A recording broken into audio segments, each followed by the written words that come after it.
Hello everyone, welcome to Revenge with Harlan, where we listen and share thought-provoking stories. Be sure to subscribe so you don't miss a new episode. And now, let's get started. Saturday night, July 27th, 2024, 5:25 p.m. I drove my dark green 2017 Ford F-150 into the car line in front of Briarwood Hall in Greenwich. The line was a showpiece, a Bentley with a gleaming mirror, a Maybach that stretched like a statement, a neatly lined S-Class.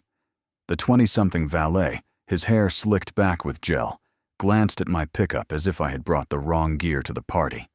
I handed him the keys and smiled. "Help me," he said. "Yes, sir," his voice polite, but his eyes flickering with confusion.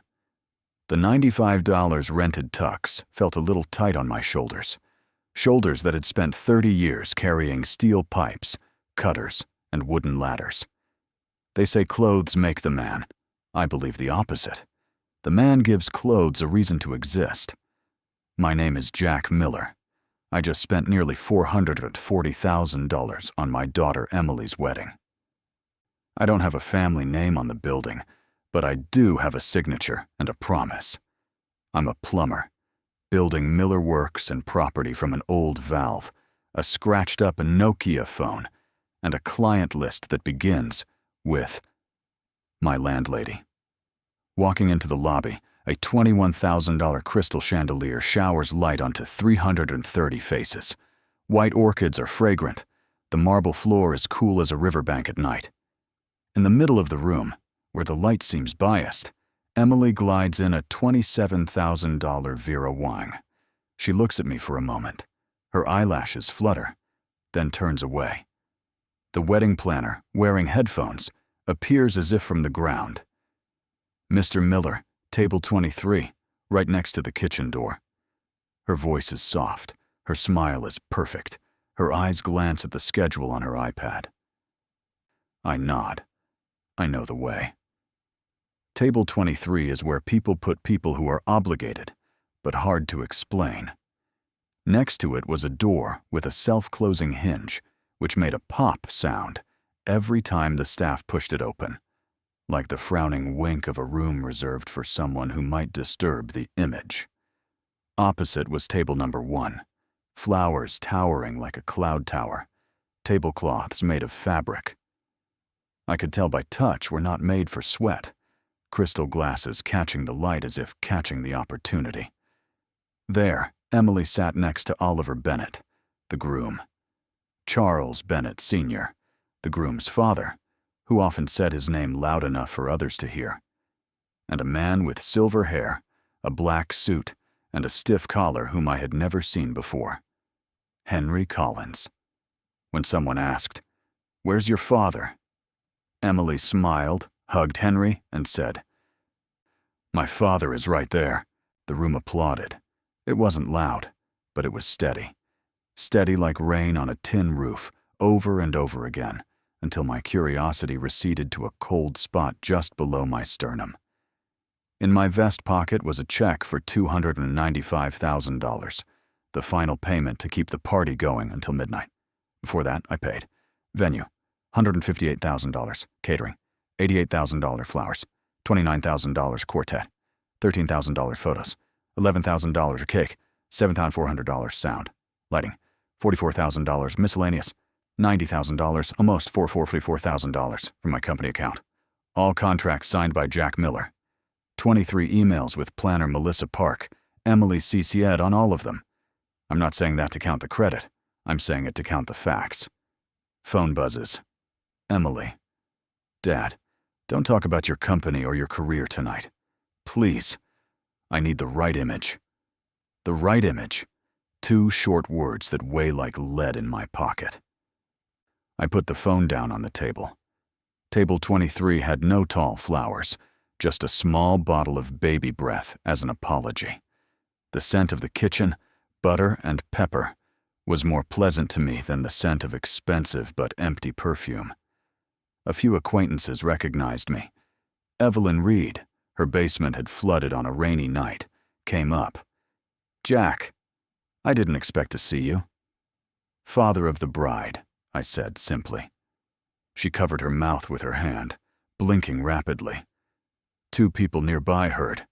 Tin has legs. In Greenwich, he wore skates. 6:25. Charles Bennett. Senior walked over.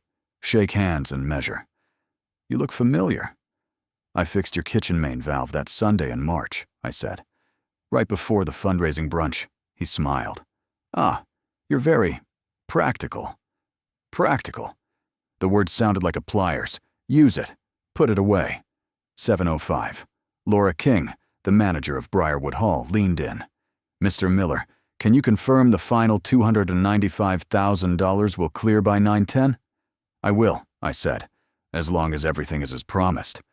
She nodded. Sometimes the room mistook power for family. The professionals didn't.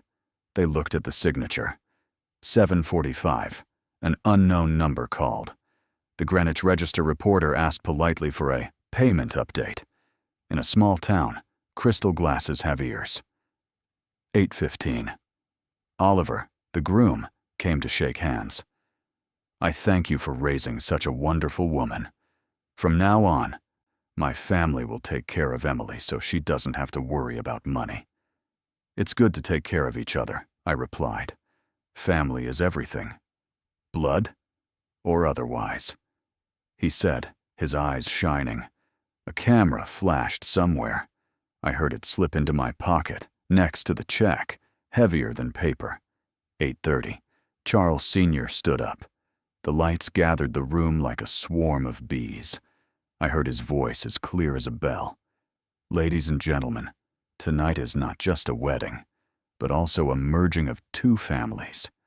And first of all, I want to thank the father who raised Emily to be the person she is today, Mr. Henry Collins.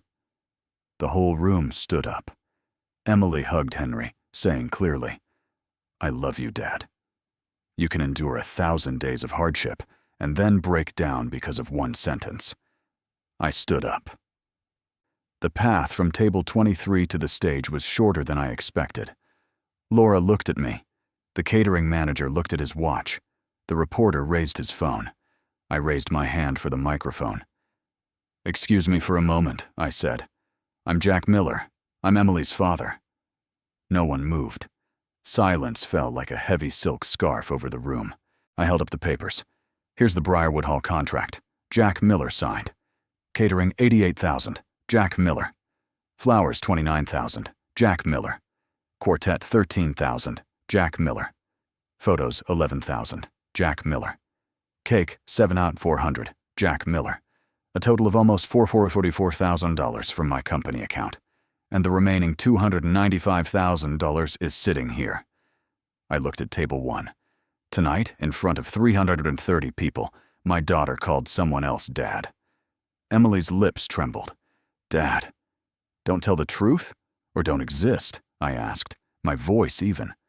23 emails with planner Melissa Park, all CC'd. I know who paid. Laura stepped forward. Mr. Miller, about the final payment. I know. I pulled out the check. Thick paper. Blue ink. Question for this room. Will this place continue to cater to a party built on disrespecting family? If the answer is yes, I won't pay more. I tore the check. The tearing sound went through the microphone sharp as a knife. Without the final payment, the extended service contract is no longer in effect, I said. In the business, that's what they call standard. The orchestra stopped. The staff paused. Laura whispered into the intercom. Temporarily suspended. Oliver grabbed my arm. Are you crazy? More sober than you think, I replied, gently removing his hand. David Frost, my lawyer, stood at the edge of the stage. There is no legal obligation to pay extra when the condition of respect is seriously violated in a public setting. Charles Sr. blushed. I will sue. Who are you suing? David asked. It is normal for customers to keep their money when the service does not meet the conditions. Here. The condition has one word. Respect. A ripple of whispers ran through the room. She said Dad died. Do the Bennetts know? Table 23. Sorry. Evelyn touched my hand. I'm sorry. I should have told you sooner. It's okay, I said. The truth comes in its own time. 30 minutes later, the party was over. Candles were out, glasses were gathered, accordion was broken. Emily sat at table 1, her eyes red. Oliver retreated to the corner, arguing quietly with his father, his voice harsh. Henry Collins had disappeared like an extra sent off stage by the director when his lines ran out. I moved closer. Emily looked up. You just ruined my life. You didn't ruin anything, I said. You just stopped paying for a lie. Out in the hall, it was cool. I looked up, sighed. I hadn't won that night. I had only kept my name in my son's story. On Sunday, the Greenwich Register ran a headline, Expensive Weddings, More Expensive Truth. It had photos, a video clip from a customer's phone, and quotes. I read, never to the end of the comments. Some praised me for being tough, others called me cruel. I didn't speak up. I let the truth stand alone. On Monday, Briarwood sent out a demand for the Bennetts to pay the rest. Vendors called in droves. 2 upcoming events removed Bennett from the honor roll. Miller Works and property suddenly became busy in other ways. A regional bank wanted a 3-year contract to manage the building. 2 developers wanted to discuss a maintenance partnership. People said, he sticks to his principles even when he loses face. Trustworthy. At noon, I sat alone in the garage, smelling of oil and iron. I put the phone down on the wooden table I'd built years ago, looking at the rusty water circle. I remembered Emily hiding in the tool closet at age 10, and I opened it to find her hugging the neighbor's cat, whispering, "Don't tell anyone." I squatted down. "No, Dad. But let's talk and see what you're afraid of." We talked for almost an hour and a half, and neither of us cried. Tonight, we needed another talk. Longer. Harder. 2 weeks later, Oliver filed for annulment for misrepresentation. The paper was cold, the words as straight as a knife. Emily moved out of her husband's house, back to her old apartment. The building manager texted, "She's paying this month herself." I read it and put the phone face down, silent for a long time. In the afternoon, I received an anonymous package, a card with a gorgeous photo of desk number 1, with a fountain pen on the back. Class can't be rented. A man who chose the wrong side. No signature. I didn't care who it was. There are things you understand without a name. On Thursday, the office door opened. Emily stood there. No jewelry, hair tied back, sweater, jeans. She looked around. A photo of me in 1998, standing next to the old van, the wooden ladder, smiling because I got my first bill without debt. She smiled weakly. "I'm sorry, Dad." I put the kettle on the electric stove, poured 2 cups of black tea. We sat still while the water boiled. "I'm ashamed," he said, looking at his hands. "I wanted to fit into a mold that wasn't meant for me. I pushed you out to be accepted in. When I said you were gone, I lost the best part of myself." I nodded. "You don't need to win or lose. You need me to understand." "Let me start over," he said. "At least. Real work. $39,000 a year, customer service, residential," I said. "Monday mornings, 8, business casual. Report to Maya. She's a few years younger than me. Very strict." "Thanks," he said, eyes watering. "I'll be there 10 minutes early." I added, "Forgiveness isn't a badge. It's a daily job. Show up on time. Admit when you're wrong. Do it again until you get it right." He nodded. "I understand." Week 1. Maya gave Emily a headset, taught her CRM, and showed her how to write down, "Don't respond right away. Count to 5. At lunch, Emily ate a sandwich and sat with the workers talking about the Yankees and the rain last night. In the afternoon, she followed the team to the apartment where the kids broke the fish tank and it flooded. Emily knelt down and handed her a tissue. "It's okay. Everyone does it by accident." The mother sighed in relief, her eyes sparkling. "Thank you." At the end of the week, she texted me, "Dad, I got yelled at." A customer named Mr. Portioak Doyle was angry because the repairman was 20 minutes late. Emily followed the script, apologizing, explaining the traffic, but he got even angrier. Maya stood behind her and said, "Don't explain, reflect." Emily changed her tune. "What's bothering you isn't the 20 minutes. It's the feeling that your apartment isn't being taken seriously." Silence. "Right," he exhaled. "Thanks for understanding." When she hung up, Emily turned around, smiling tiredly.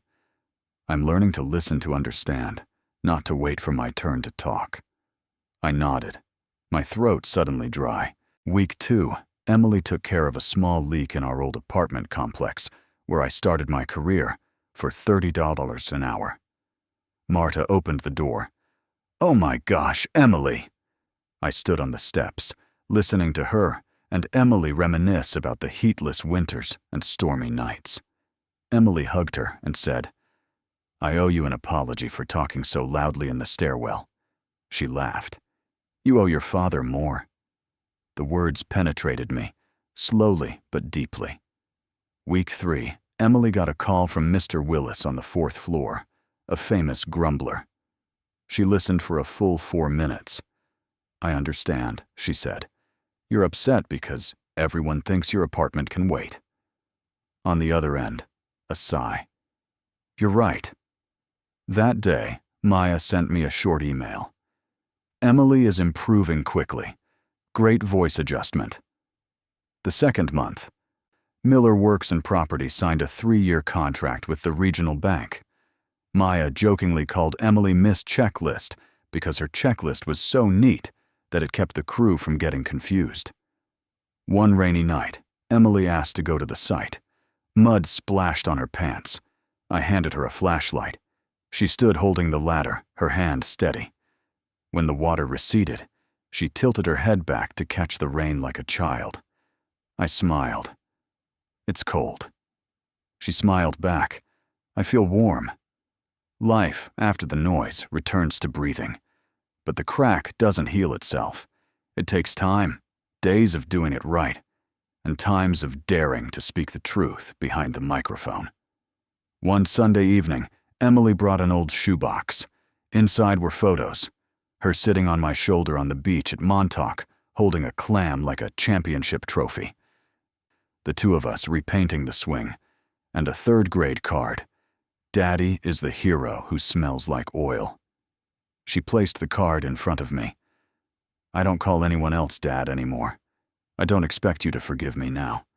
I just ask that you let me do the right thing every day." I hugged my son. My shoulder was wet. I don't know who's first. I said, "Forgiveness is like Dad's job, plugging small leaks every day, so the pipes don't burst on a rainy night." He nodded. "I'll be there 10 minutes early, every day." The story seemed to end there, but Greenwich didn't end easily. Bennett hired a PR firm. They tried to change the story. "A mean father ruins a wedding." I didn't argue. I went to the construction site, looked at the schedule, held up the ladder for the new workers. People get tired of a story that no one answers. One morning, Laura King stopped by the office. She brought an envelope. "The minutes from that night. I think you should keep them." I thanked her. She stood for a moment, looking around the wall of paid invoices and photos of the project. She said, "In my 20 years of doing events, I've never seen anyone hold up in front of a crowded room like you. I'm not talking about tearing up checks. I'm talking about how you hold your voice." I smiled. "If you shout, people will remember the sound. Not the meaning." She nodded. "Yes." Another afternoon, Evelyn Reed brought apple pie. "Jack, I make this not as good as those other shops, but the sugar and cinnamon are from my garden. I ate a piece, warm as autumn. Evelyn said her husband died the year before last. The house flooded on a rainy night. I came, pushed the water for 3 hours without stopping. She said, that night, I didn't just pay the plumber. I paid someone to stay when the others left. That night at Briarwood, he did that to himself. I wasn't used to hearing compliments, especially direct compliments. I smiled and said, the pie's really good. Evelyn smiled, wiping the corner of her eyes. The pie isn't that good. One week, Maya sent in her quarterly evaluation report. Emily was at the top of the group in first call resolution rate, customer satisfaction score, note accuracy. I called Emily in. Good. But don't get drunk on the grades. Get drunk on the work. She laughed. I really get drunk on people. Oliver didn't call. Bennett Sr. didn't write. I think they were busy putting out other fires. Luxury has its leaks, only they hired another team to fix them. One evening, the office phone picked up a strange call. Male. This is Henry Collins. I listened to my silence for a second, then said, yes. He said, that night, they told me to be a father to live up to my image. I was weak. I apologize. I replied, you don't owe me. You owe Emily. He sighed.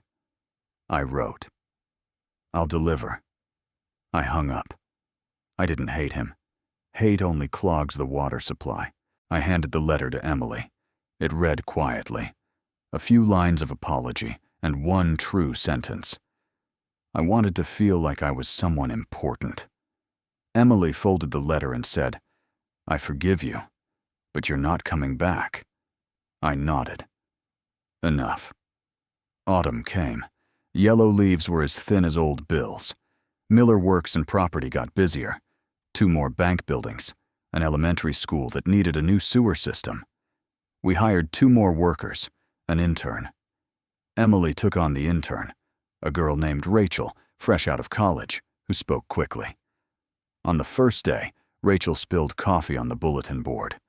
Emily didn't scold her. She handed over a towel, smiling.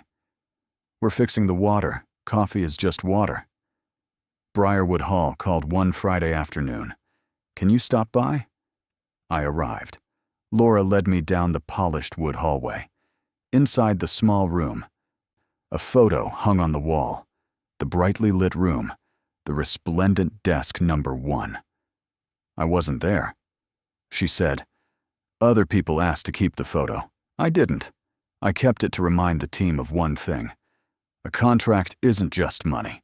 It has a signatory. I looked at her and realized why Briarwood was still full of calendars, real people behind the chandeliers. In November, the Greenwich Register continued. Jack Miller from Desk 23 to Bank Partner. The article was unadorned. It counts facts, contracts, quality, response rates. I read, fold, put in a drawer. The next job is to change the filters for the Northview building. This is more important. One night, Emily knocked on my door with a homemade cake, the first time the dough rose to her liking. We ate, sipping on the radio. Emily said, I have a question. Yes. Do you regret tearing up the check? She looked straight at me. I thought, yes and no. What? Yes, because I wish it didn't have to. No, because I can't let myself disappear into your story. I'm a person, not a credit card. She was quiet, then nodded, then smiled sadly. I understand. Late, but I understand. It was December, and it was snowing. Emily asked to work Christmas Eve. I said, no, I'm young. He shook his head. Dad used to be on duty for someone else's house. Tonight I'm on duty for our team. I sat next to him, being his partner on duty. At 1:13 a.m., a call came in, a leaky heating pipe in a rental apartment. Emily coordinated the team like counting on her fingers. Go to Route B. Bring extra heat-resistant glue. Warn residents on the 3rd floor. When she returned, her cheeks were red from the cold, her eyes shining like snow-clearing headlights. She opened a box of cookies. Maya's. I ate one, sweet and crunchy. That Christmas Eve, I knew Emily had crossed the other side of the word adult. On the morning of the 2nd day of New Year's Day, Evelyn sent a photo. She had rehung the wooden swing in the backyard, the swing my father and I had painted many years ago.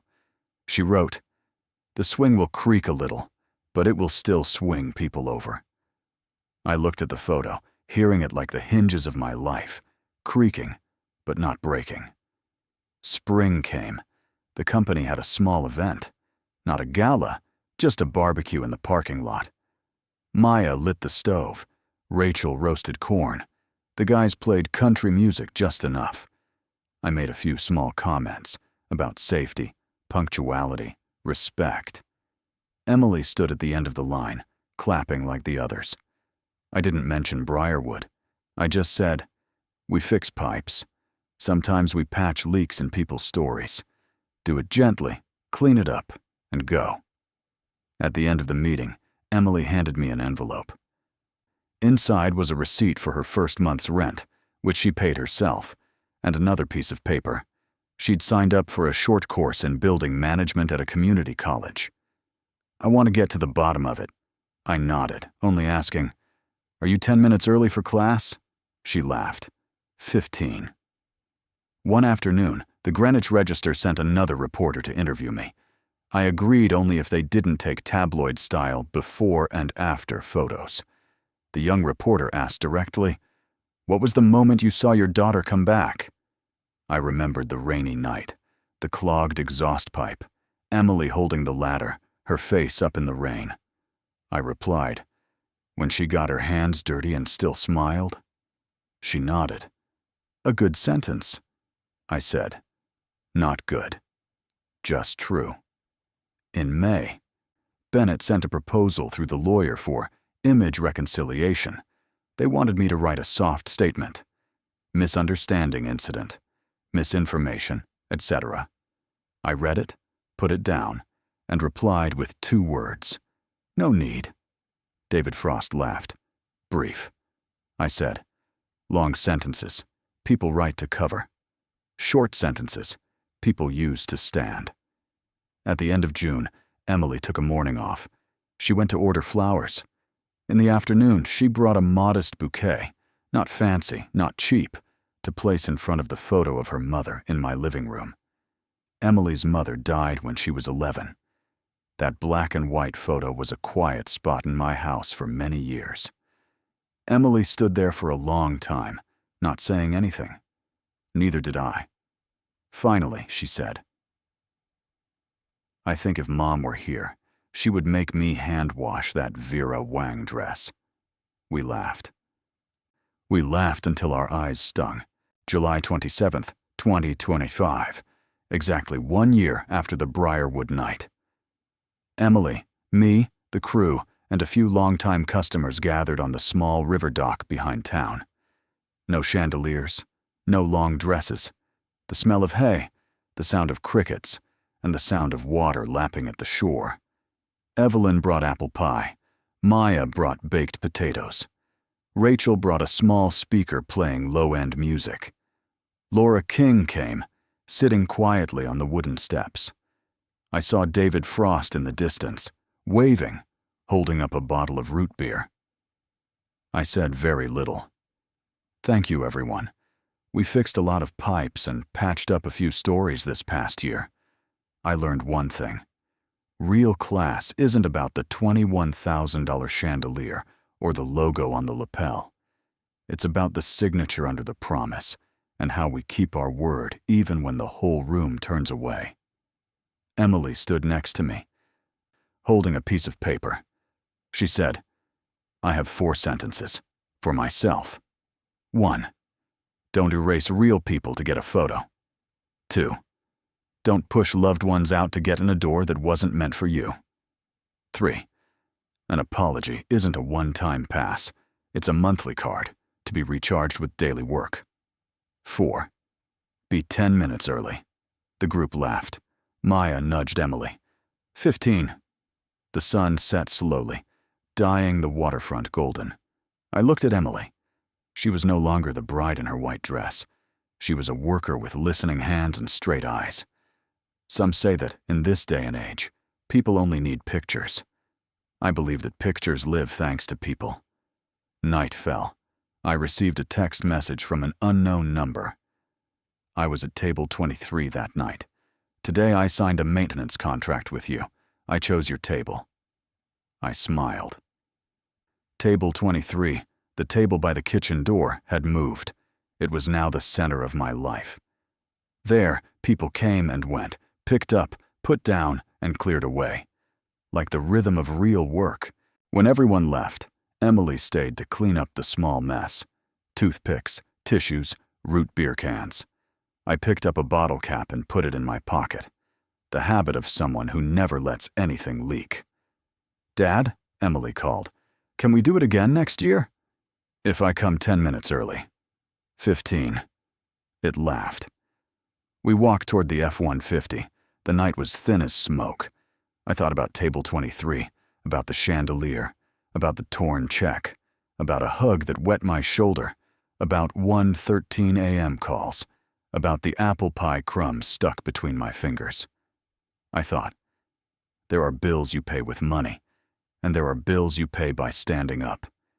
If you've read this far, you've probably traveled with me from curiosity to emotion to emotion.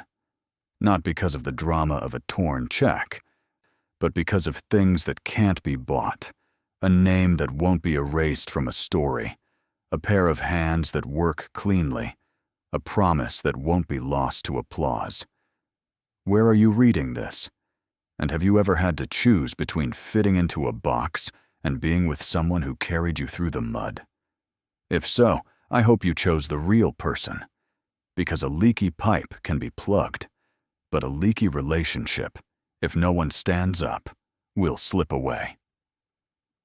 Jack Miller, Miller Works and Property, where we fix plumbing and sometimes patch leaks in the family story. If you like this story, please like this video, subscribe to the channel, and share your thoughts on this story in the comments. To hear the next story, click the box on the left.